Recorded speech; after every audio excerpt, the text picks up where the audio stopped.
this whole conference. India has assumed the chairship of the Council of Member States of International IDEA with IIIDEM as nodal agency. And the overarching theme of this chairship is democracy for an inclusive, peaceful, resilient, and sustainable world. And there are two major thematic pillars on which we are working: reimagining democracy for the future, and secondly, independent and professional EMBs for sustainable democracy. And under these two thematic pillars, we have identified 43 interconnected thematic areas, including 7 for global roadmaps, policy briefs and tools, 11 for model international electoral standards, and 25 for global best practices, amongst which today we are dealing with one of them. So, as far as the session is concerned, this session explores the foundational link between democracy and sustainable development goals, highlighting how inclusive, accountable, and participatory governance supports sustainable development outcomes. It also examines how democratic institutions and electoral processes enable citizens to shape priorities, select leaders, and hold government accountable for SDG delivery. It highlights practical examples where participative planning, decentralization, and equitable resource allocation have advanced development results across sectors.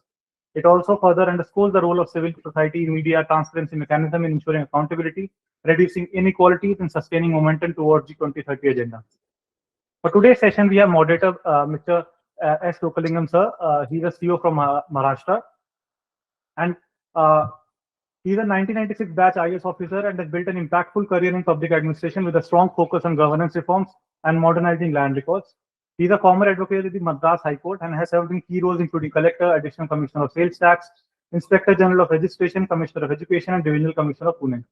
As Principal Secretary and Chief Electoral Officer of Maharashtra in 2024, he improved voter facilitation and upheld electoral integrity. His e-governance projects, notably IICDEM and eSBTR, earned national recognition, and his leadership, legal expertise, and innovative approach continue to advance public service in Maharashtra. Followed by this, we will have Dr. Dilip Oke. He's a Vice Chancellor, Maharashtra National Law University, Mumbai. Previously, he served as Pro VC and Acting VC of SRTM University, Nanded, and as Professor and Head of Department of Law at Savitribai Phule Pune University. He has been a visiting research fellow at New South Wales University, Sydney, and received a UGC fellowship to visit France. An invited speaker at numerous international conferences, he has contributed to human rights and legal scholarship globally. Furthermore, he has served on committees of university, UGC, and public service commissions, including judicial selection panels. In 2019, he was awarded Best Academician Law by the Indian National Bar Association, New Delhi. We are also joined by two pertinent EMBs. One is Peru, represented by Dr. Ruben James Torres Cortes. He's a full member plenary of the National Bureau of Elections. He is a lawyer and academic with a master's in labor and social security law, a doctorate in law and political science, and a bachelor in education. He served as Dean of the Faculty of Law and Political Science at the National University, Daniel Alcides Carrion, and has taught at various institutions. Followed by this, we have Mr. Gabriel Bebalo Disakonon, who is the Chief of Protocol Elections, Taboo Elicam. Further, we also have one NLMP with us from Election Commission of India, Sri Anil Salgotra, who is a joint CEO Jammu and Kashmir, and he has pursued his BTech from NIT Warangal and did Masters in International Electoral Management Program with this, where he was conferred with a gold medal. So now I request CEO sir to begin the proceedings. Thank you.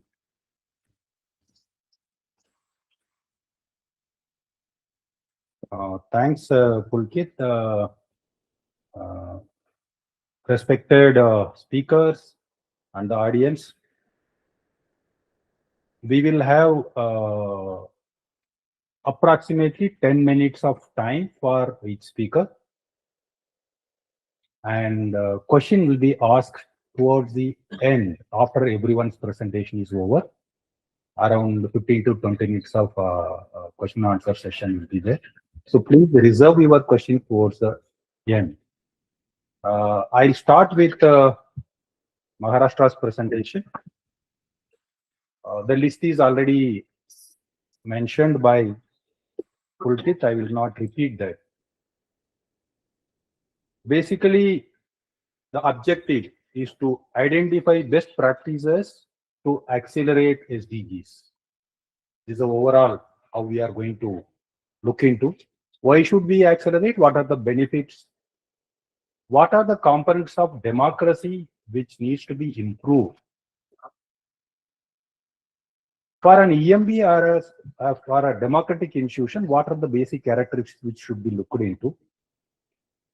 Is there a cause and effect between democracy and accelerating SDGs or not. We don't know. We are starting a study. That is what we are going to look at. And then we'll get into the procedures, what type of research we will take, etc. So the objective, it is not only for today, but for the year.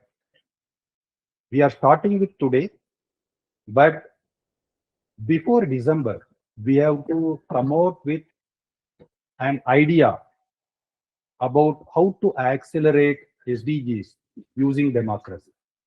So to find out the best practices to accelerate sustainable development goals, but which are not rigid but adaptable, because member nations have, even though we follow the democracy, we have different formats: presidential system, parliamentary system, preferential system, direct elected, first past the post system.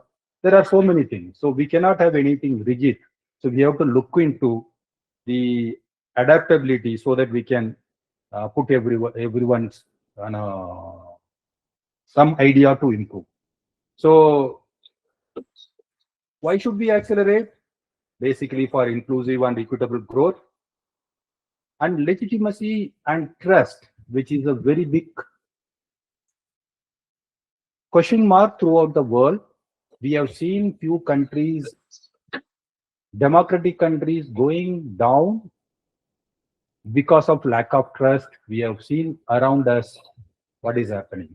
So we should ensure that we are ensuring democratic legitimacy as well as the trust on the institutions. And we have to optimize public resources. Resources are limited, so we should ensure that it is used for appropriate purposes. These are the goals which are there. We are not going to discuss about all SDGs. We are going to discuss about whatever related to democracy, pushing them ahead. The democracy has many components, including the basic law, the constitution, election management bodies, the political ecosystem, political parties, NGOs, fundamental rights. Now we have to find out which component of democracy is going to be beneficial for accelerating SDGs. That we will look into. So we will see what are the key characteristics that makes EMB suitable for contributing SDGs, as well as what are the earlier populations which are looking towards that. We looked into some of the studies already. This is contributed by Tata Institute of Social Sciences, who couldn't join today, but these are the basic things. Predictable timelines, transparent procedures, accessible grievance redressal, professional administration, horizontal accountability apart from the electoral accountability. For a democracy, electoral accountability is not enough. There should be horizontal accountability post-elections and professional bureaucracy with social accountability. We repeatedly talk about, every EMB talks about fairness, transparency, efficiency, and impartiality. These are the basic characteristics. We have taken up one case study where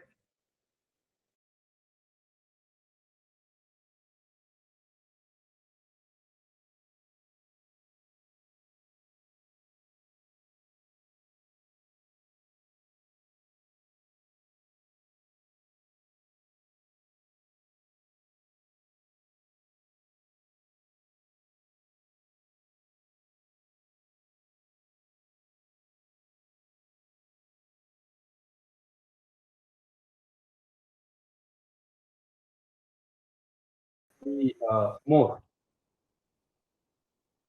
There is two more schools of thought. One is thinking about the EMBs contributing to democracy, sustainable development goals, overall development, and what are the components which can contribute there. Again, there are two schools of that which says that election management bodies contribute to democracy, democracy contributes to development. There is another school of thought, sorry, it is a development which leads to better democracy. It's the chicken and take case, which one comes first, which one goes second. This also we will look into. But let us look into the data now, apart from theoretical thing.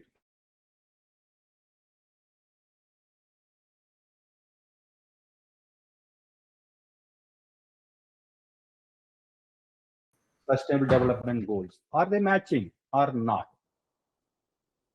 Among the 10 countries, top 10 countries in democracy index, the 4 feature within the top SDG index. You can see the 10s. But the positive thing is that almost all countries in the top 10 of democracy index come within first 30th rank in the SDG. Let us see the reverse side. Of course, we don't want to hurt anyone, but this is a published indexes. Some countries may not agree with that. Something may be better. There are indexes and indexes, but we have taken index which is quoted there. If we take up 10 bottommost in the democracy, as mentioned this index, we can see that 5 feature within bottom 10 of the overall SDG index also. And almost all of them are below 100th rank. There is some correlation between the progress of democracy and progress in SDGs. Now, this is overall. Let us look into certain targeted goals. We have selected 1, 2, 3, 4, 5, and 10. No poverty, zero hunger, good health, quality education, gender equality, and reduced inequalities. So we can see that compared to other goals, goal number 3 and goal number 5, good health and well-being and gender equality, they match with the status in the democracy index. So, but if you look at the bottom, only the gender equality matches. So these are the basic ideas as we begin. So we have to find out, shortlist the target SDGs. These are only correlations. We don't know whether there is a cause and effect. We are just putting data and we are trying to assume certain things. It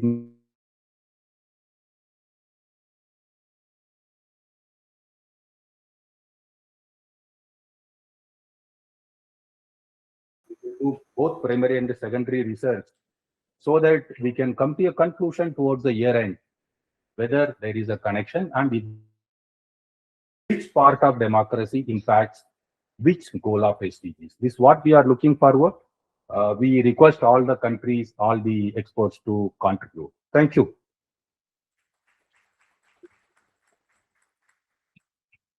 Now I request Dr. Uke. He is the Vice Chancellor of the National Law University at Mumbai to make his presentation on the same topic. Over to you, Dr. Uke. Honorable Sri Choklingam sir, CEO of Maharashtra, respected panel members and worthy audience, a very good morning to all of you. At the outset, I thank and particularly Sri Choklingam sir for inviting and giving this opportunity to interact with you. As the theme for this session, democracy for accelerating sustainable development goals, I will rely more upon the written note than the PPTs. As you know that, as Choklingam sir has pointed out, there is a close-knit nexus, a close-knit relationship between the sustainable development goals, its acceleration and achievement, and the democracy. As the sustainable development goals adopted by the United Nations in 2015 represent an ambitious and comprehensive global framework to address interconnected social, economic, environmental, and institutional challenges by 2030. From poverty eradication and gender equality to climate action and peace building, the SDGs are built on the undertaking that development must be inclusive, equitable, and sustainable. However, achieving these goals is not merely a technical or economic exercise. At its core, sustainable development depends on the quality of governance within states. This is where democracy becomes central. Democracy, for accelerating the SDGs, refer to the role of democratic governance in enabling effective implementation, monitoring, and accountability of development commitments. This relationship is most clearly articulated in SDG 16, which calls for peaceful and inclusive societies, access to justice, and strong accountable institutions. SDG 16 reminds us that without democracy, the rule of law, and institutional integrity progress on other SDGs become fragile, uneven, and often reversible. Therefore, it becomes pertinent to reflect on what Sarah Lister, a global director for governance, rule of law, and peace building, UNDP, has said and observed. And I quote, beyond ballots, democracy embodies a profound commitment to human dignity, rights, and the collective well being of our planet. It is not just about periodic electoral exercises, important though they are, but also about ensuring that the voice of every individual resonates in the corridors of power and decision making. Unquote. Democracy facilitates citizen participation, transparency, accountability, and responsiveness, conditions that are essential for translating global development commitments into locally meaningful outcomes. Democracy, therefore, is not merely compatible with sustainable development, it is one of its most powerful enablers. Multiple contours there are and dimensions of democracy and SDGs. The relationship between democracy and sustainable development is not uniform or linear. It varies across national, regional, and international contexts, shaped by history, institutions, socio-economic conditions, and political culture. Historically, democratic principles emerged independently across diverse civilizations. In ancient Athens and regions of ancient India, early governance systems emphasized citizen participation and collective decision making. Democratic practices were also evident in regions such as Gandhara, where city-states like Nyasa, as recorded by historian Arian of Nicomedia, reportedly functioned through participatory governance mechanisms.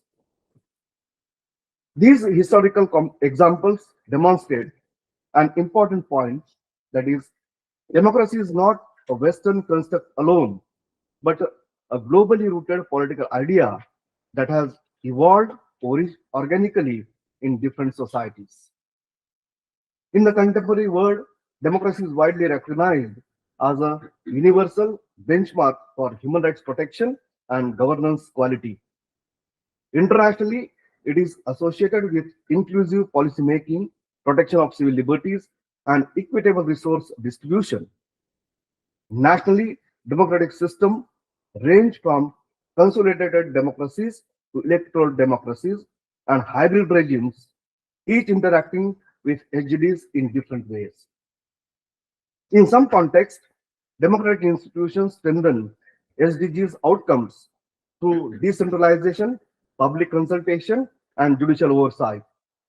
In others, socioeconomic inequality, weak institutions, or political polarization constrain democratic processes and limit inclusive development. Democracy, therefore, operates across multiple dimensions as a system of government, a culture of participation, a set of institutions and mechanism of accountability, each shaping SDG outcomes differently. What is the relevance of the theme to today's India chairship of IICDEM? Against this backdrop, the decision of India International Conference on Democracy and Election Management to highlight the theme Democracy for Accelerating SDGs during India chairship is both timely and significant. At the world's largest democracy, India offers a powerful demonstration of how electoral integrity, institutional independence, and participatory governance can coexist with large-scale development ambitions. India's democratic journey reflects the real-world challenges of governing diversity, managing elections at scale, and aligning democratic processes with development priorities. By foregrounding this theme, India reinforces the message that credible elections and strong democratic institutions are foundational to sustainable development. For election management bodies and election practitioners, this relevance is especially direct. Elections are not isolated political events, rather, they are mechanisms through which citizens confer legitimacy, hold governments accountable, and influence development trajectories. EMBs safeguard electoral integrity, inclusiveness, and public trust, elements that directly affect governance stability and, by extension, SDGs implementation. Thus, this theme aligns closely with IICDM's mandate to promote best practices in election management, institutional capacity building, and democratic resilience. What is the relevance of contemporary democracies there? In contemporary democracies, the link between democracy and sustainable development has gained renewed urgency. Global challenges and as climate change, the pandemics, economic inequality, and technical disruption require inclusive decision making, policy adaptability, and public trust. Democratic systems provide mechanisms like course correction, peaceful conflict resolution, and participatory governance, features that are essential for managing complex development challenges. Transparent governance ensures that public resources are directed towards long-term special goals rather than short-term political interests. Citizens' participation enhances policy legitimacy and encourages community-driven solutions, particularly in areas such as environmental sustainability and social inclusion. At the same time, digital transformation has expanded democratic space by improving access to information, facilitating participation, and enhancing service delivery, provided it remains anchored in democratic values.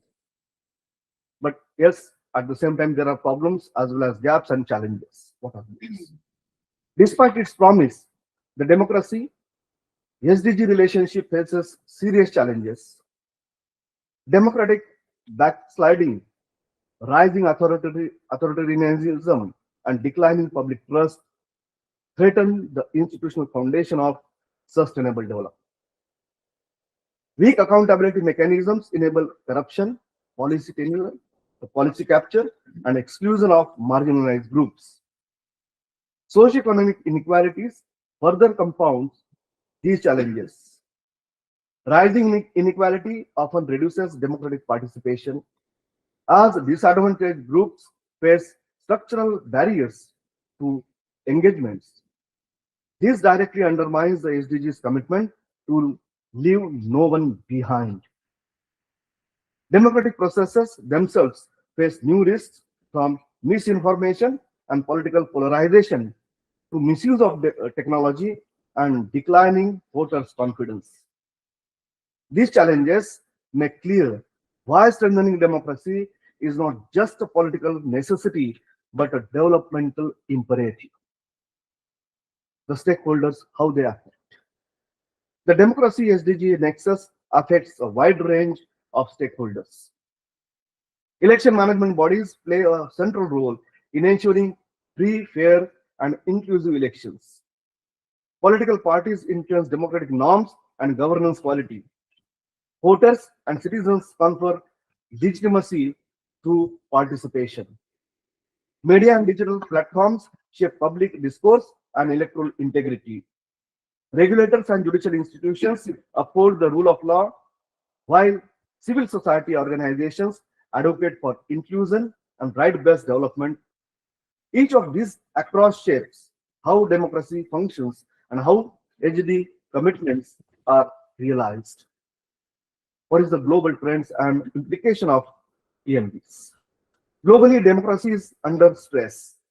Many countries are witnessing democratic backslidings, restrictions on civil liberties, and weakened electoral integrity. Some authoritarian regimes project an image of stability and efficiency and may outperform democracies in select indicators such as infrastructure delivery or health security. However, these gains are often misleading. They lack transparency and accountability and sustainability. Democracies, through slower in decision making, tend to deliver more inclusive and resilient development outcomes. Countries with strong democratic institutions are better equipped to manage crises, adapt policies, and sustain public trust. For election management bodies, these trends translate into growing operational challenges. Political polarization, misinformation, cyber threats, declining voter confidence, and pressure on institutional independence. Ensuring inclusive participation, managing technology responsibility, and managing credibility are now central to both democratic resilience and sustainable development, and therefore, EMDs today stand at the front line of both. What is the operationalization of democracy and model standards as well as best practices? To move from principle to practice, democracy for accelerating SDGs must be operationalized through model standards and best practices in election administration. Model standards provide flexible, practitioner-led frameworks rather than rigid templates. They focus on minimum guarantees for EMB's independence, functional benchmarks drawn from real operations, and adaptability across political systems. For example, India's Election Commission, constitutionally guaranteed independence under Article 324 of the Indian Constitution, exemplifies how strong legal foundation reinforce SDG 16. Similarly, South Africa's Independent Electoral Commission, backed by constitutional authority and judicial oversight, strengthens accountability and public trust. These are the few examples. Along with this, institutional clarity is equally important. Mexico's National Electronic Institute, with its clear separation of administrative and adjudicative functions, demonstrate how role definition enhances credibility. International benchmarks developed by organizations such as IES and IDEA further guide reforms by linking electoral integrity to sustainable governance. Best practices show how EMBs innovate in response to emerging challenges. Estonia's secure digital voting system balances accessibility with integrity. In India, initiatives such as SVEEP programs and voter helpline enhance voter awareness and inclusion. GI-based polling station mapping improves access for remote and marginalized communities, aligning electoral inclusion with SGD commitments. State level initiatives focusing on women, persons with disabilities, and migrant workers demonstrate how democratic inclusion can be localized and contextualized. What are the key learnings and recommendations? Comparative experience highlights several key learnings. Legal independence financial autonomy, and security of tenure for EMB's officials are non-negotiable foundations for credible elections. Predictable procedures, transparent timelines, and interinstitutional coordination build public trust. EMBs that have demonstrated flexibility, whether during public health emergencies or climate-related disruptions, have been more successful in maintaining electoral integrity. Crucially, practices adapted to local context outperform uniform one-size-fits-all approaches. I'm just concluding. Democracy is not merely one among many enablers of sustainable development. It is the institutional foundation upon which the SDGs rest. For election management bodies, safeguarding electoral integrity is inseparable from advancing inclusive and sustainable development. India's leadership through IICDEM provides a valuable platform for sharing experiences, addressing common challenges, and reaffirming democracy's central role in shaping a sustainable global future. Thank you so much.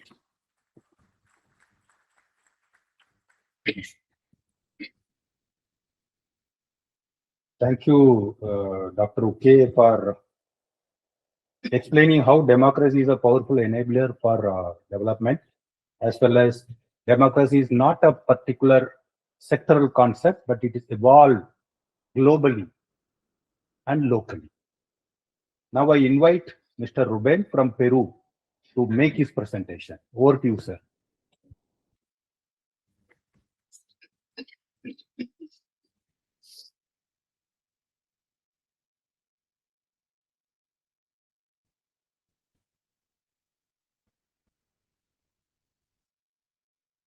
Distinguido auditorio, autoridades de la República de la India y representantes de los Estados miembros de IDEA Internacional. Distinguished audience, authorities of the Republic of India and representatives of the member states of International IDEA. Es un honor estar presente ante esta asamblea en un momento histórico donde la conducción de IDEA Internacional recae en la democracia moderna más antigua, más grande y más diversa del mundo, la República de India. Reciban el saludo del Jurado Nacional de Elecciones del Perú. It is an honor to be present before this assembly at a historic moment in which the leadership of International IDEA rests with the oldest, largest, and most diverse modern democracy in the world, the Republic of India. Please receive greetings from the National Jury of Elections of Peru. Saludo la realización de esta conferencia internacional dedicada a reflexionar sobre el futuro de la democracia y la justicia electoral en un contexto global particularmente significativo para el fortalecimiento del multilateralismo democrático. I welcome the holding of this international conference devoted to reflecting on the future of democracy and electoral justice within a global context that is particularly significant for the strengthening of democratic multilateralism. La actual transición en el liderazgo de IDEA Internacional ofrece una valiosa oportunidad para profundizar el diálogo comparado, compartir experiencias institucionales y reafirmar el compromiso colectivo con democracias más inclusivas, eficaces y orientadas al desarrollo sostenible. The current transition in the leadership of International IDEA offers a valuable opportunity to deepen comparative dialogue, share institutional experiences, and reaffirm our collective commitment to more inclusive, effective, and development-oriented democracies. El tema que desarrollaré se denomina Democracia para acelerar los objetivos del desarrollo sostenible. En ese sentido, los objetivos de desarrollo sostenible son un conjunto de 17 metas globales establecidos por la Organización de las Naciones Unidas en el año del 2015. The topic that I will address is entitled Democracy for Accelerating the Sustainable Development Goals. In this regard, Sustainable Development Goals are a set of 17 global goals established by the United Nations in 2015. Estas metas han sido con el propósito de llegar al año 2030. And these objectives are designed to be achieved by 2030. Estos objetivos buscan erradicar la pobreza, proteger el planeta y asegurar la prosperidad para todos como parte de una nueva agenda de desarrollo sostenible. These goals seek to eradicate poverty, protect the planet, and ensure prosperity for all as part of a new sustainable development agenda. Los 17 objetivos del desarrollo sostenible no se limitan a metas económicas o sociales aisladas. The 17 Sustainable Development Goals are not limited to isolated economic or social targets, sino que proponen un enfoque que articula el crecimiento, la inclusión, la sostenibilidad ambiental y gobernanza democrática. Rather, they propose an integrated approach that brings together growth, inclusion, environmental sustainability, and democratic governance. En ese sentido, la democracia es una condición esencial para su realización efectiva. So, la in this sense, participación ciudadana. In this sense, democracy is an essential condition for their effective realization, that is, citizen participation, La rendición de cuentas, la igualdad ante la ley y la existencia de instituciones legítimas y confiables. accountability, equality before the law, and the existence of legitimate and trustworthy institutions Son factores determinantes para la implementación de políticas públicas y el cumplimiento de la Agenda 2030 como objetivo del desarrollo sostenible. which are determining factors for the implementation of public policies and the fulfillment of the Agenda 2030. Sabemos que la pobreza no puede erradicarse sin instituciones democráticas. We know that poverty cannot be eradicated without strong democratic institutions, Y la democracia no puede sostenerse en contextos de pobreza estructural. and that democracy cannot be sustained in contexts of structural poverty. En ese sentido, el objetivo de desarrollo sostenible número 1, que busca poner fin a la pobreza en todas sus formas, Accordingly, Sustainable Development Goal number 1, which seeks to end poverty in all its forms, y el objetivo número 16, orientado a promover la paz, la justicia y el fortalecimiento institucional, and goal number 16, which is aimed at promoting peace, justice, and strong institutions, no son metas independientes, sino componentes interdependientes de un mismo proyecto democrático. these are not independent objectives. They are rather interdependent components of a single democratic project. La célebre definición de Abraham Lincoln, según la cual la democracia es el gobierno del pueblo, por el pueblo y para el pueblo. The famous definition by Abraham Lincoln, according to which democracy is government of the people, by the people, and for the people, cobra mayor sentido a la luz de la Agenda 2030. acquires greater meaning in light of the 2030 agenda. Una noción que sigue siendo esencial para comprender que la democracia no se agota solo en procesos electorales.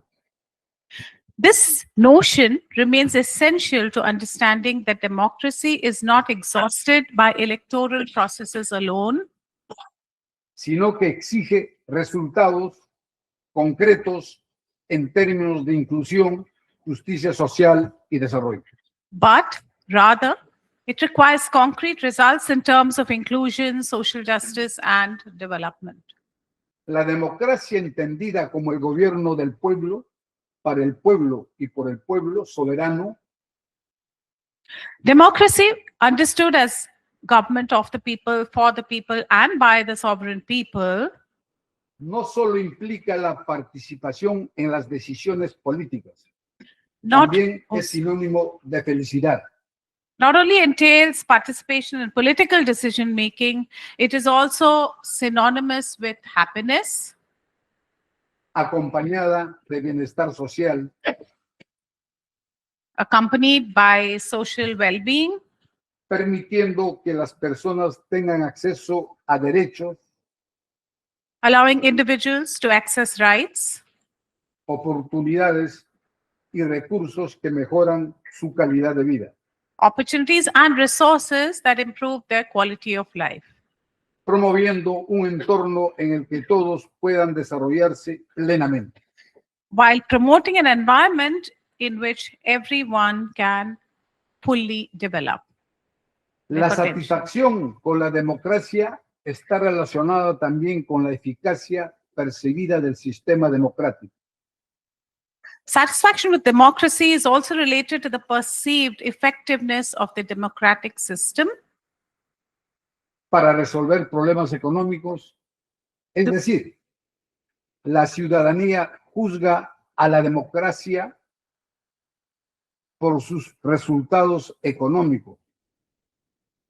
So, like I said, satisfaction with democracy is also related to the perceived effectiveness of the democratic system in addressing economic problems. Citizens assess democracy based on economic outcomes or the fairness of wealth distribution, O por la equidad or by inequality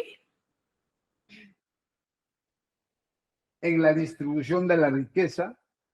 in the distribution of wealth. En consecuencia, altos niveles de desigualdad y pobreza disminuyen la satisfacción con la democracia. So as a consequence, high levels of inequality and poverty reduce satisfaction with democracy. En ese sentido, como magistrado titular del Jurado Nacional de Elecciones del Perú, In this context, as a sitting magistrate of the National Jury of the Elections of the Republic of Peru, puedo afirmar que el fin supremo de nuestra institución es velar por el respeto, I can affirm that the supreme purpose of our institution is to safeguard respect for y cumplimiento de la voluntad popular manifestada en los procesos electorales a través del voto. and compliance with popular will as expressed in electoral processes. Finalmente, puedo afirmar que el Perú ha experimentado avances significativos en el proceso de institucionalización democrática. Finally, I can state that Peru has experienced significant progress in the process of democratic institutionalization, incluso en un contexto marcado por recurrentes crisis políticas. even in a context that is marked by recurrent political crises. No obstante, para avanzar hacia una democracia de mayor calidad, Nevertheless, in order to advance towards a democracy that is of higher quality, resulta indispensable superar las limitaciones formales y estructurales aún existentes. it is indispensable that we overcome the formal and structural limitations that still persist Y profundizar un sistema político más inclusivo, transparente y participativo. And deepen a more inclusive, transparent, and participatory political system Capaz de reflejar de manera efectiva la voluntad y la diversidad del pueblo peruano. that is capable of effectively reflecting the will and the diversity of the Peruvian people. En este esfuerzo, el Jurado Nacional de Elecciones ha desempeñado un rol fundamental. In this effort, the National Jury of Elections has played a fundamental role, no solo como garante de la legalidad y la integridad de los procesos electorales, not only as a guarantor of the legality and integrity of electoral processes, sino también como promotor de la educación cívica, but also as a promoter of civic education y de una cultura política democrática orientada al fortalecimiento de la ciudadanía y de la confianza institucional.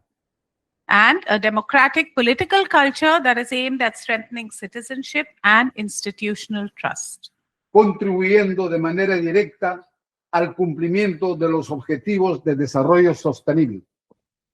thereby contributing directly to the achievement of the Sustainable Development Goals, En particular, aquellos vinculados a la reducción de desigualdades, particularly those related to the reduction of inequalities. hay mucho que hacer para desarrollar y mejorar la democracia. There's a lot to be done to develop and democracy. No necesitamos solamente teoría política, We don't just need political theory. sino pragmatismo político, We need political pragmatism. es decir, realizar acciones inmediatas That is, para disminuir la pobreza that y el is to hambre. say, we need to take immediate action to reduce poverty and hunger. Por eso, debo entender como último mensaje que la democracia como mejor alternativa de gobierno es muy importante en el desarrollo económico, social y cultural de los pueblos. So as my last message, I would like to say that democracy is essential for the economic, social, and cultural development of people, No solamente para cumplir al 2030 los objetivos del desarrollo sostenible, not only to fulfill the 2030 Sustainable Development Goals, que son muy importantes en el logro de la justicia social y el bien común. Muchas gracias. Thank you. which of course are very important to achieve social justice and the common good of people. Thank you Thank very you. much.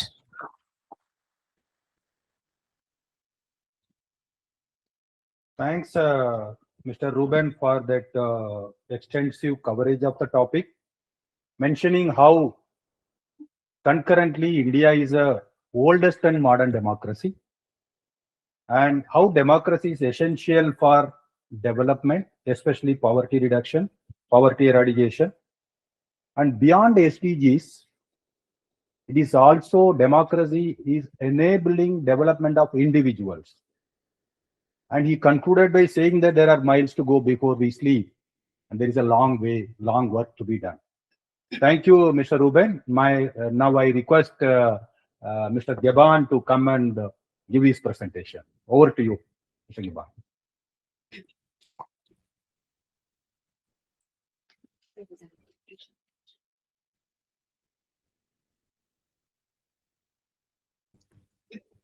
Thank you for the opportunity given to us. I will do my presentation in French. Bonjour déjà pour cette opportunité qui nous a donnée à l'Élections Cameroun de présenter cette brève présentation. Nous avons été tenus informés hier, un peu très tard, que nous devons faire une présentation compte tenu du contexte.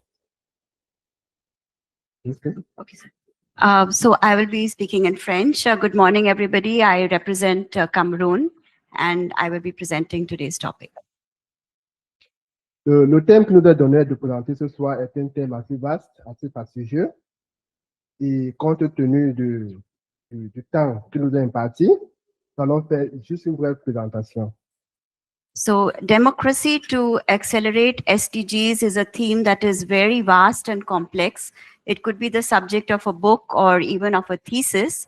So if we claim that we can present such a vast topic at a conference setting and given the time constraints imposed on us, it would be quite utopic. OK. La démocratie pour accélérer les objectifs de développement durable, des objectifs de développement durable est offrant un cadre de participation citoyenne et offre un cadre de participation citoyenne pour élaborer et mettre en œuvre des politiques inclusives.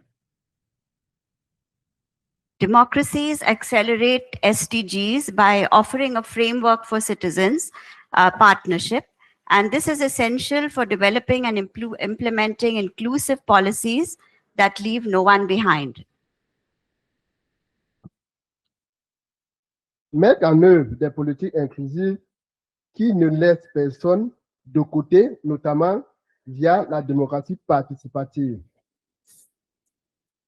In particular, through participative democracies. Et le renforcement des institutions favorables, favorisant ainsi une action collective durable, l'appropriation nationale et des enjeux durables. So this enables us to strengthen institutions, thus promoting collective sustainable action and national ownership of sustainability goals. Pour ce faire, certains mécanismes doivent être mis en jeu.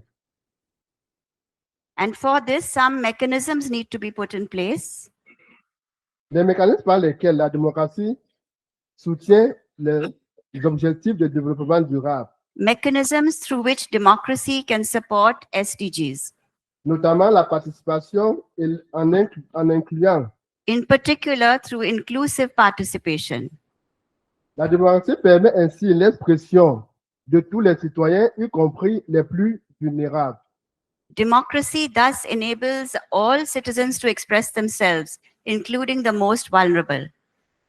Assurant que leurs besoins et préoccupations, notamment la légalité des chances, la légalité des chances, du genre, la justice, soient prises en compte. This ensures that their needs and concerns are taken into account, including equal opportunity, gender equality, and social justice. Soient intégrés dans les objectifs, renforçant ainsi leur acceptation et leur efficacité. It ensures that their needs and concerns are integrated into the goals, making them more acceptable and efficient. Par ailleurs, la transparence et la redevabilité des institutions démocratiques solides, notamment le Parlement, la justice, garantissent que des gouvernements rendent des comptes sur leurs engagements. Moreover, accountability and transparency of robust democratic institutions like the parliament and the judiciary, they guarantee that governments are held accountable for the commitments they have made. En matière de développement, permettant la durabilité, combattant la corruption qui est une vraie gangrène qui mine les sociétés sous-développées. So it ensures that governments are held accountable for their sustainable development commitments, for fighting corruption, which is a big concern for underdeveloped and developing societies. Et améliorant l'efficacité des programmes. And their commitment also to improve program efficiency. Le cadre de délibération, elle crée un espace pour le débat et le consensus sur des solutions complexes et à long terme. Having a framework for discussion, it creates a space for debate, for attaining consensus on long-term complex solutions. Liant des actions à court terme, notamment la transition, aux stratégies stratégiques, institutions comme participatives. So this links short-term action to strategic strategies through participative institutions. Un autre point, la cohérence des politiques. We shall now move on to policy coherence. En intégrant les droits humains et l'état de droit, la démocratie assure que les politiques durables sont justes, équitables et respectent les libertés fondamentales. By integrating human rights and the rule of law, democracy ensures that sustainable policies are fair, equitable, and respect fundamental freedoms. Les liens concrets entre la démocratie et les objectifs de développement durable. So the direct links between SDGs and democracy. We are going to speak about SDG 16 in particular. Les Nations Unies ont déterminé plusieurs objectifs de développement durable. So, Notamment, nous allons nous attarder sur l'objectif 16, qui parle de la paix, la justice et les institutions efficaces. so the United Nations has given us the SDGs, in particular SDG 16, which talks about peace, justice, and efficient institutions. La démocratie est intrinsèquement liée à cet objectif de développement durable, promouvant des institutions transparentes, une juste accessibilité et l'état de droit. Democracy is intricately linked to this SDG because it promotes transparent institutions, accessible justice, and the rule of law. Qui sont des fondations pour tous les autres objectifs. And these are essential for attaining all the other SDGs. À côté de cet objectif fondamental, nous avons l'égalité des genres. We have another SDG which is very important, SDG 5 for gender equality. La promotion des droits des femmes et des filles est un levier puissant pour atteindre d'autres objectifs de développement durable et la démocratie offre ainsi un mécanisme pour y parvenir. So the promotion of rights of women and girls is a powerful lever to attain SDGs, and democracy offers us the mechanisms to achieve them. La mobilisation collective. So collective participation and mobilization. Les grands changements requis par le développement durable nécessitent une mobilisation générale que seule une démocratie active peut véritablement orchestrer. The big changes required by sustainable development require widespread participation and mobilization, and only an active democracy can truly ensure this. En impliquant les citoyens, la société civile et les gouvernements. Because it enables us to involve citizens, civil society, and the government. Malgré ces avantages de la démocratie, il faut relever qu'il y a certaines nuances à relever pour la démographie dans nos pays en développement. So democracy offers a lot of advantages, but there are also some challenges that we need to solve, in particular in developing countries and in underdeveloped countries. Les démocraties fragiles, notamment les pays faibles en développement,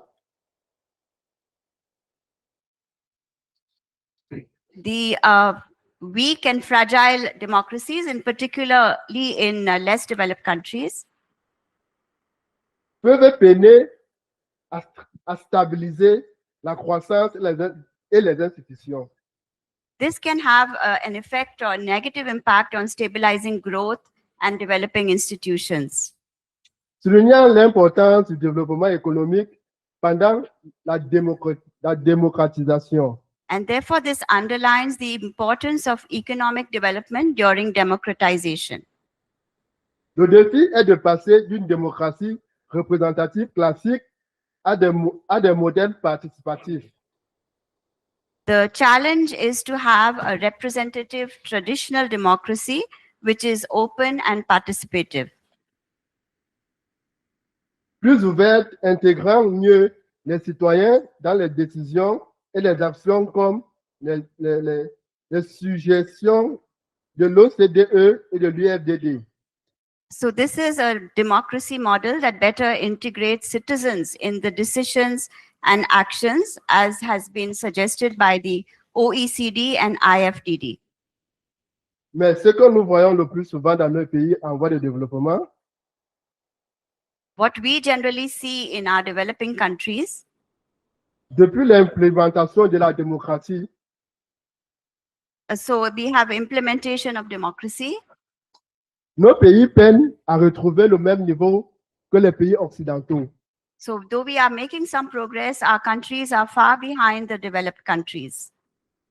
Nous avons vite fait de nous plonger dans la démocratie, vouloir respecter le rythme des Occidentaux, So we have started democracies in our countries wanting to follow the same speed of growth as developed countries. mais nous nous rendons compte de plus en plus que ça nous traîne un peu vers l'arrière. But we are noticing that we are falling behind. Parce que l'esprit démocratique dont font part les populations font confondre à empiéter sur la souveraineté nationale. So we need to focus on our national sovereignty En mettant sur pied des hommes plus forts, en implémentant d'abord la dictature avant de faire face à la démocratie. So we need to ensure economic development as well as democracy. Thank you. Thank you.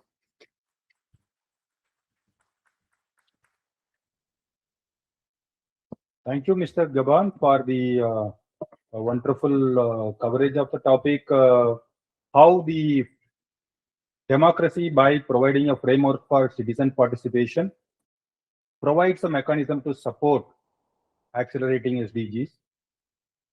Democracy, by providing a platform for everyone to express themselves, including the most vulnerable sections of the society, by creating institutions, accountability institutions like Parliament, which ensures the accountability continues till the next elections.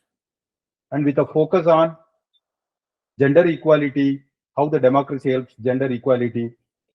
Though we are behind, we are not falling behind. While working towards better democracy, we should not compromise our sovereignty, and we should move with that towards our goal. Thanks, Mr. Gaban, and now I request Mr. Anil to come and make his presentation.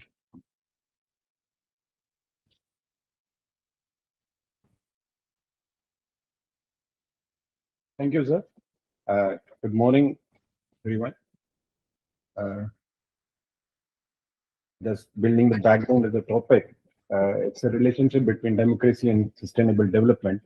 So putting democracy into the perspective of whatever discussion I will be doing, democracy, as already spoken by one of the speakers, is not just only a political idea, but a developmental instrument. So if you deliver credible elections, you actually deliver an accountable governance. And if you have accountable governance, most of the times it will always start ushering a good developmental cycles in a democratic fashion. So there is, like, the basic thought of democracy is always linked with democracy, provided we have good elections converging into accountable governance. If we talk of sustainable development, then sustainable development is a broader concept which integrates economic growth, social inclusion, environmental protection, and so many other things. It's a holistic view. And it's not just holistic in the spread of areas, but holistic in the spread of space and time also. So time also, we think of future time and not just the present times. And it's a people-centric and long-term approach, and not just the economic growth concept, which classically we have been thinking of the development perspective. So for the sustainable development, as already discussed, we have certain development goals prescribed by the UN, and we proceed to go into different actions from different institutional setups and other areas to achieve these goals.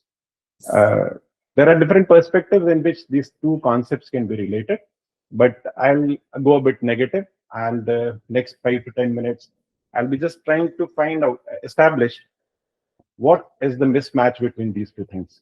Okay, So the entire 4 to 5 minutes, which I'll speak, not more, not long, that will be basically trying to bring out what are the tensions or stresses between the democracies, the liberal democracies, and the requirements for a sustainable development setup. So there are around 6 to 7 points which I'll make, and I'll just try to bring out what liberal democracies have and what sustainable development requires, and probably a little bit of on each point I'll make a point that how we can bridge this gap and make these two things work synchronously so that actually democratic processes can result in achievement of a sustainable development. So the first conflicting tendency which I'll discuss as between these existing liberal democracies and sustainable development is the approach. Approach in electoral democracies is very short term. We think of election cycle. So we talk of electoral cycle as a complete process of so many activities, but our thought process, even the political side also thinks only of the electoral cycle. We plan for the election cycle. So the approach is short term, and that election cycles normally are not more than 5 years, 4 years, 5 years, even lesser than that also. So your approach in democratic setups, democracy is short term, whereas the sustainable development requires a greater focus on long-term plans. So thinking of long-term impacts, intergenerational equity, and environmental stewardship. So we have to think of future, and future is not just limited by few years or the election cycles which we have. So the democratic setup has to adapt in such a manner that we do have something which is a continuum beyond the election cycle and which goes intergenerational.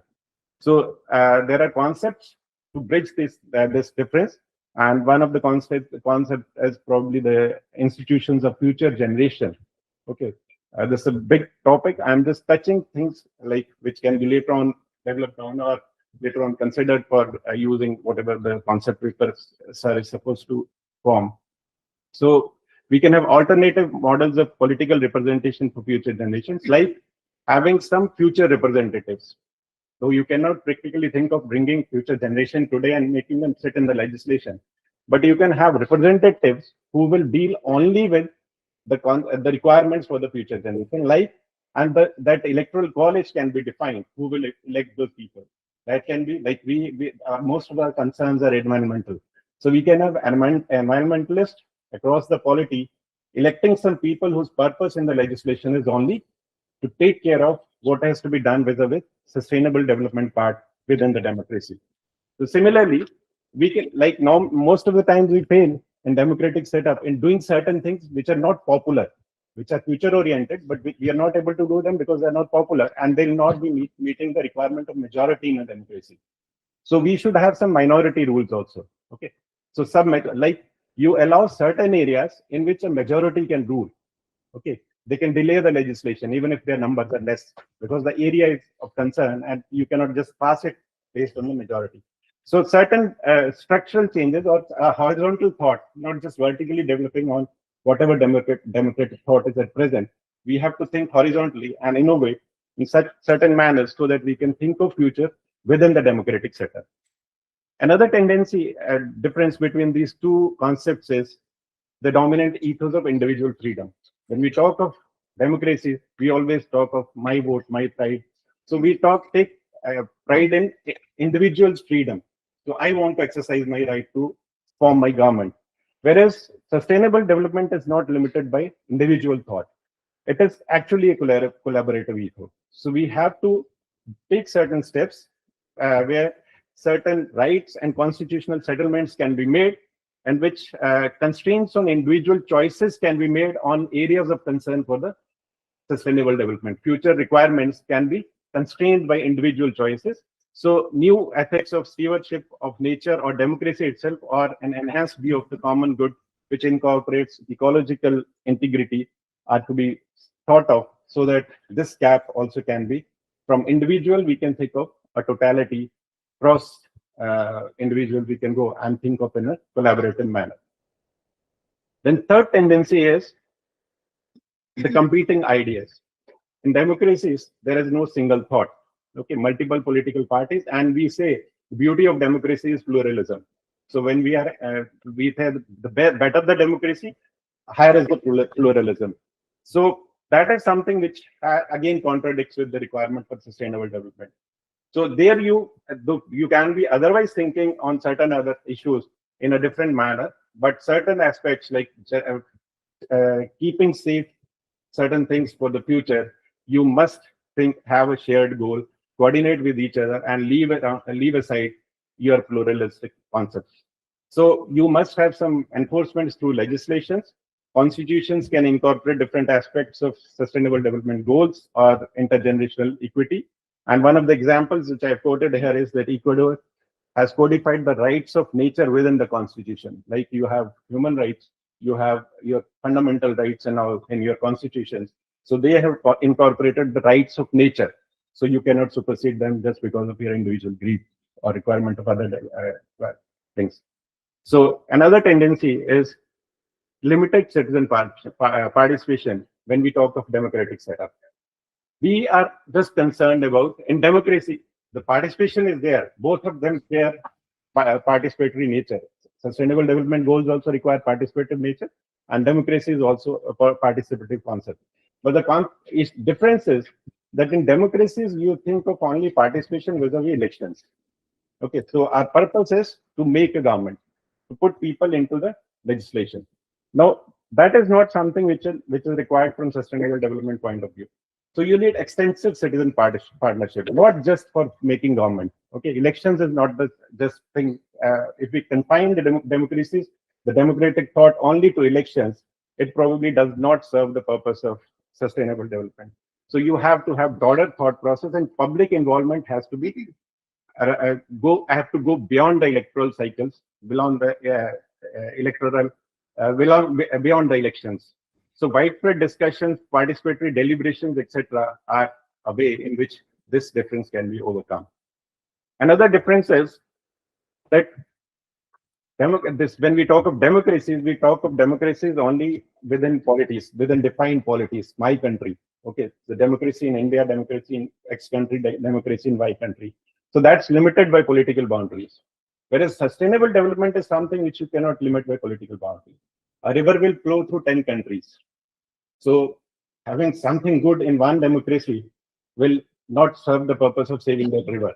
So you have to think of geographical, go beyond the political geographical limits, go across the polities, and think of intergovernmental thought process. Or democratic setups have to think intergovernmental to come out to bridge this gap. And so you need global, regional, intergovernmental political commitment, as well as permissible execution also, from the just not the thought, but execution also at that level. Another difference is that normally in democracies, we think that success is economic growth. Okay, your GDP is good, your democracy is working fine. Okay, so we are limiting things from economic perspective, whereas sustainable development is overall well-being. It's not just economic development. So economic success is just one part of it, one fraction of it. There are so many other successes which you have to take care of when you talk of sustainable development. So as we otherwise also feel that unlimited growth is neither possible nor desirable. That should be our first goal. So we should not just think of developing and developing. We should try to fix our limits where we want to end. Okay. So because it has got negative social and environment impact, then like examples I quoted, European Commission goes beyond GDP initiative, and then you have Scottish government seeing well-being as underpinning its national performance framework. So it's not just economic success they count as the achievement of government. It is something beyond economic success you have to think of if you have to relate democracies with sustainable development. And then there are no systemic limits when we talk of democracies. Okay, because we have politicians, we have promises to be made for the elections. So if you talk of roads, people will talk of roads whatever extent you want. So there will be no limits by environmental concerns or other social concerns. Whereas sustainable development actually puts embargoes on these requirements from like environmental limits and economic limits on social activity, etc., are to be limited if you have to achieve this sustainable development. So we have to create democratic legitimacy for planetary boundaries by using deliberation processes such as deliberative forums, citizen risk management, joint advisory bodies, and other participatory scenario development, and periodic reviews to negotiate targets and bring experts to and citizens together, so that this gap can also be bridged. Lastly, so decision making is divided relatively into different silos. Okay, in normal democracies, in normal government, we actually work in silos. We have health department, we have social welfare department, we have forest department. So they work in silos, and there is no actual coordination. So this decision making getting divided into different silos is one of the biggest problems in democracy, which does not allow the holistic development to take place. Because sustainable development actually requires integrated approach, in which if you have to build a road, we must see how much the forest will get affected, and for flora and fauna of the area which will be covered through that road, how much impact it creates, and whether that impact is worth making that road. So that kind of integrated approach is not there, and that's one of the biggest contradictions that we are developing, but we are not able to maintain the sustainable part of it. So we have to have integrated approach. For example, join up primary health and social care, housing, and preventive health campaigning. Then change socioeconomic methodology. So we normally think from the cost-benefit analysis or revealed preferences. We have to take our thought process from there to multi-criteria decision-making or positional analysis, that we think that whatever we are doing, if we are at X position today, after 50 years, after 500 years, where will we be? So that positional analysis is required, not just the linear economic growth, which we otherwise think of. So to wind up, to accelerate SDGs, renewal of democratic practices need to be aligned with long-term and inclusive thinking about societal priorities, ensuring that today's decisions preserve and enhance the ability of future generations to thrive. So whatever I've talked of was based on some references I've quoted here, and that's all for myself. Thank you.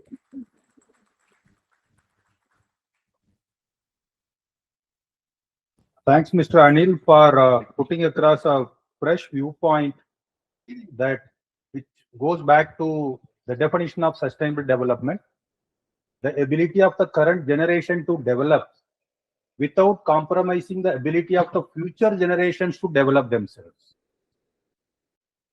How democracy is looking at shorter term goals by definition, and how we should think about new models where institutions for futures can be developed, how the minorities' voice can be heard, and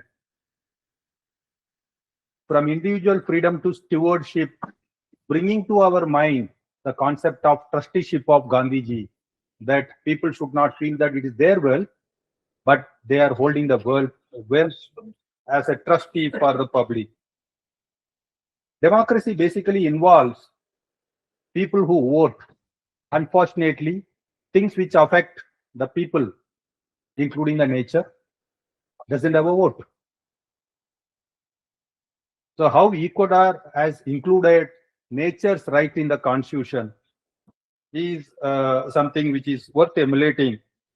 Finally, I mean, how the noise of democracy can be the music of SDG is an ongoing challenge. That is what he brought out. Thank you, Mr. Anil. Now the floor is open for question, and please ask your questions. And if you are a specific person to answer your question, please go ahead. Over to you. Good morning, all of you. Sir, my question is to you regarding the index that you are developing. I mean, democratic institutions need time to mature, right? So when a country, a conflict-ridden country, gets a democratic institutions, gets a democratic setup, it needs time for it to work effectively. So we see that in authoritarian regimes, they have a very positive short-term effect on socio-economic development. Say, for example, in Muammar Gaddafi's Libya, the socio-economic development indicators were pretty good in the early years.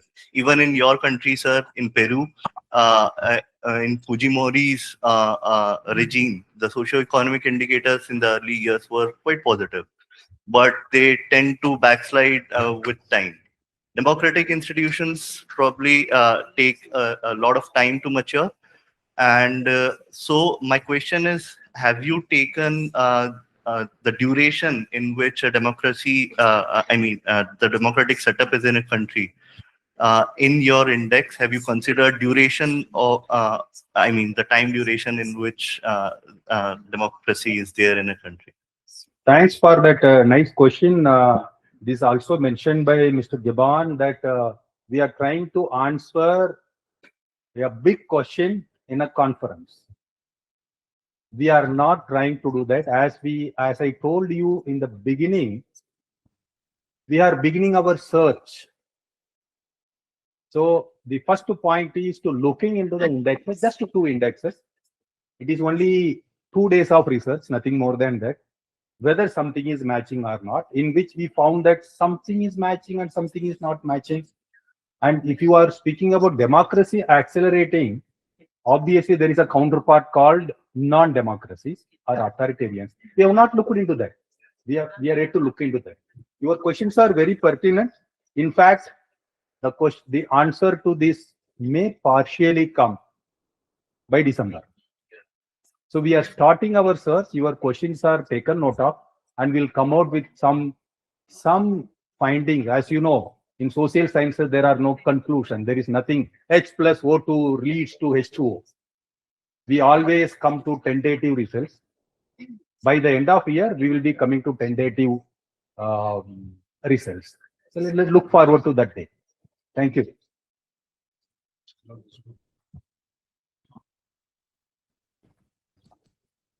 Sir, you have talked about achieving environmental stewardship through democratic method. To Anil, yeah, go ahead. Yeah, that is one of the innovative ideas. Do you think some of the Western countries, European countries, they do follow environmental referendum through the process of making the laws? That would the help in order to achieve the SDG goal with respect to achieving sustainable development? Yes, of course. I talked of like closer. Keep yeah. closer. I was one of the things which I talked of was that in normal liberal democracies, which those ones which are not able to achieve the sustainable development goals to that extent, we normally talk of elections only as the primary criteria, and elections also to elect people only. But then the better ones use democratic setup to do referendums also, and when they do referendums, they do have such issues also on which people do referendum. So yes, and those are the better ones which sir showed in the first table. There only you will find the first 10. So there only you find this concept of referendums for these issues in the same democratic setup, whereas we use those democratic setups only for elections. So electoral democracies to electoral autocracies.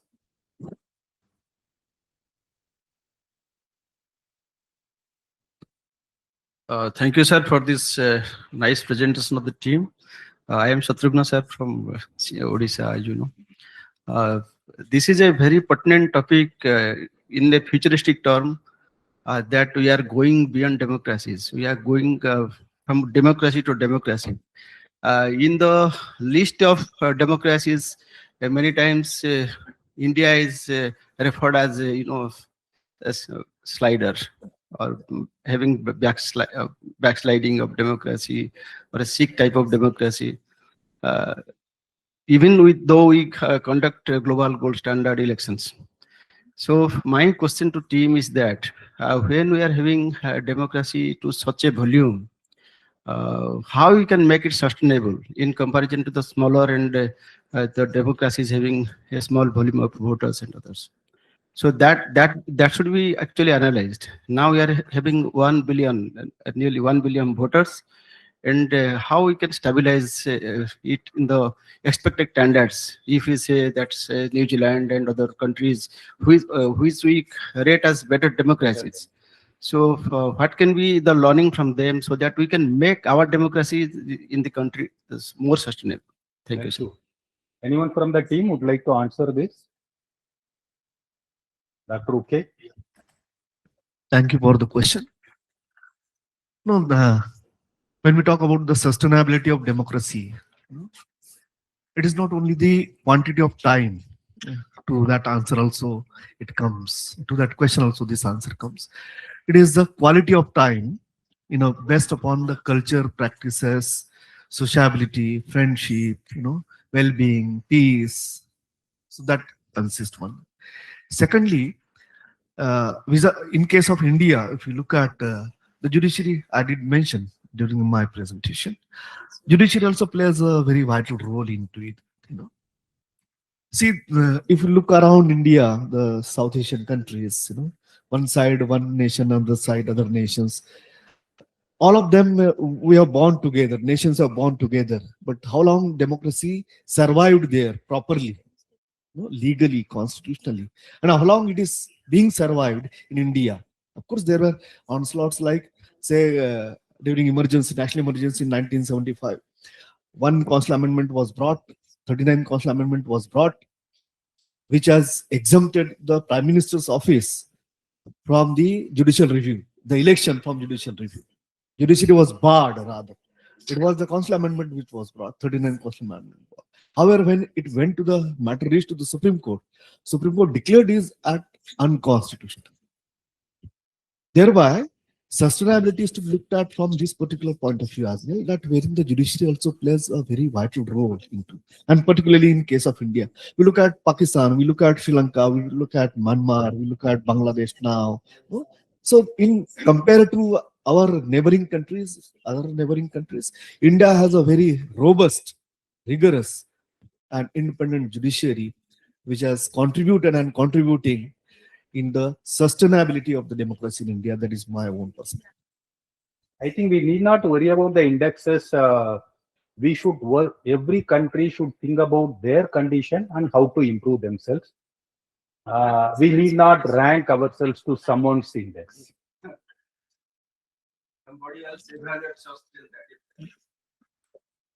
Any other question? Sí. Please. Gracias. Para tener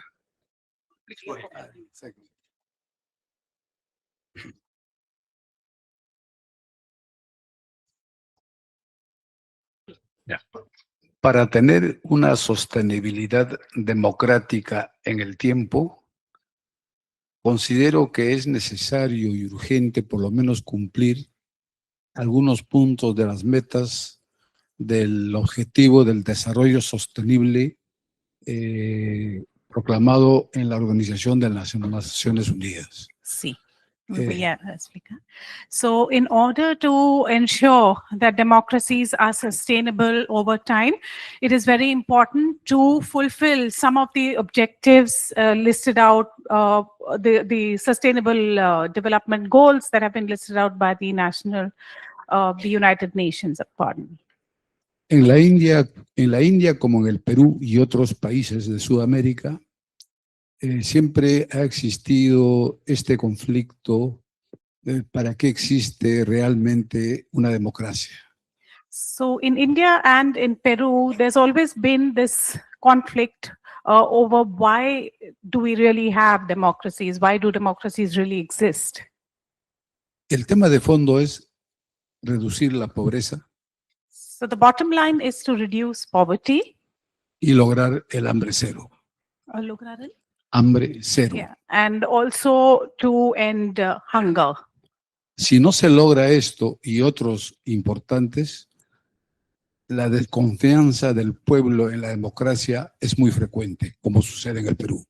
If these and other goals are not achieved, then public trust in democracy suffers. Ese es el tema que siempre ha pasado en el Perú, por eso que los electores en cada proceso electoral desconfían, hay escepticismo, desconfianza, ¿Por qué? Porque no se cumple estos objetivos de desarrollo sostenible tal como lo proclama la ONU. Yeah, so this is something that happens in countries. It has happened in Peru too, where voters have distrust, because these goals have not been met.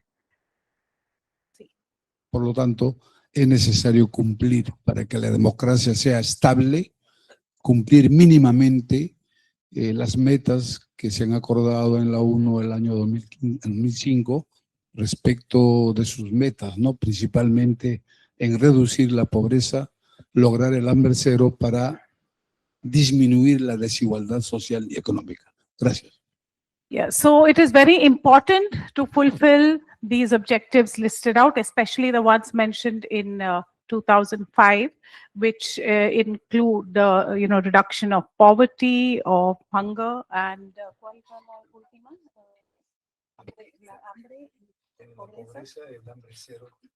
zero hunger. So this is very essential for us to sustain democracies. Thank you. Thank you. Let us give a big hand to the team, Ruben, Gabon, Uke, and Anil. And thanks for the audience. The journey begins today. It is not the end. It begins today. Let us meet in December again to conclude the journey we have started today. Thank you.